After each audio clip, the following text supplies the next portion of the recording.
In today's video, I'm going to teach you how to attach a zip file to a Confluence page. Before we begin, make sure you're signed into Confluence and that you have permission to edit the page you're working on. It also helps to have your zip file ready on your computer, ideally with a clear file name so teammates know what it contains. Start by opening the Confluence page where you want the zip to live. Navigate through your space or use search to find the exact page.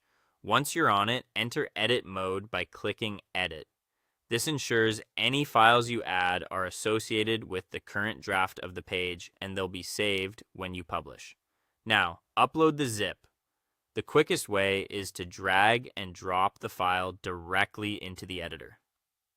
You should see an upload indicator showing progress. If dragging isn't convenient, click the option to insert files and images. Depending on your Confluence setup, this may appear as a small toolbar button or an upload icon. Choose the zip file from your computer, then confirm to start the upload. Give the upload a moment to complete. Keep the tab open and don't navigate away until you see the file listed or the progress indicator reach 100%. Larger zips can take longer, and your network speed will affect this. If your upload stalls, double check your connection and that the file doesn't exceed any size limit set by your Confluence administrators. Once the file is attached, consider adding a short description or label to provide context. A brief note like the version, date range, or purpose helps others understand what they're downloading. Labels can also improve searchability across your space, making the attachment easier to find later. When you're satisfied, publish or update the page to save your changes.